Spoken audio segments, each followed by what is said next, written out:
Bablu voice کے پیارے دوستو السلام علیکم۔ کینیڈا ایک مہنگا ملک ہے لیکن اس کی شہری خدمات اعلیٰ ترین معیار کی ہے۔ کرسمس کے دوران کراچی سے ایک فیملی چھٹیاں منانے کینیڈا گئی ہوئی تھی۔ اس میں ایک جوڑا، ان کے 2 بچے اور اس شخص کا باپ شامل تھا۔ ٹورنٹو میں 3 دن کے بعد انہوں نے مونٹریال جانے کے لیے ایک کار کرائے پر لی۔ ہائی وے 401 دنیا کے سب سے چوڑے حصے میں 18 لین گزرنے کے ساتھ فری وے بہت شاندار ہے۔ ایک 80 سالہ کینیڈین خاتون ان کے پیچھے ایک کار میں محفوظ فاصلہ رکھے ہوئے تھی۔ بچے پچھلی سیٹ پر سے بار بار پیچھے دیکھ رہے تھے اور اکثر کینیڈین خاتون کو ہاتھ ہلاتے تھے، جو مسکرا کر جواب میں ہاتھ ہلاتی جاتی تھی۔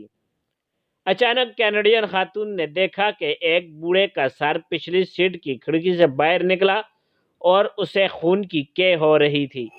اس نے اپنی کار سائیڈ پر روکی اور فوری طور پر مدد کے لیے 911 پر کال کی۔ بہت جلد ایک ایمبولینس ہیلی کاپٹر نمودار ہوا۔ یہ 1 کلومیٹر آگے اترا، خاندان کو گاڑی روکنے کا اشارہ کیا اور کچھ ہی دیر میں تربیت یافتہ طبی عملہ بوڑھے کو ہیلی کاپٹر میں لے گیا، جو تقریباً ایک ICU تھا۔ آکسیجن کی سپلائی شروع ہو گئی، دل کی شرح اور دیگر پیرامیٹرز کی نگرانی کی گئی۔ ایک ماہر MD ہدایات فراہم کرنے کے لیے ٹورنٹو سے ویڈیو کال پر تھا۔ آدھے گھنٹے میں بوڑھے کو محفوظ اور دوبارہ سفر کرنے کے لیے فٹ قرار دے دیا گیا۔ کینیڈین خاتون کے فوری مدد اور بروقت کارروائی پر خراج تحسین۔ ان خدمات کے لیے اس آدمی سے $3500 وصول کیے گئے۔ ایک متوسط پاکستانی خاندان کے لیے یہ بہت پیسہ ہے۔ اس غیر معمولی مالی اخراجات کے ساتھ کراچی والا صدمے میں تھا۔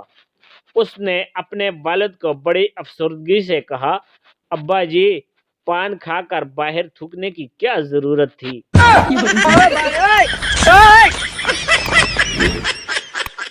پیارے دوستو، اگر آپ ہمارے چینل پر نئے ہیں تو آپ سے گزارش ہے ہمارے چینل کو سبسکرائب کر دیں۔ Thanks for watching. اللہ حافظ۔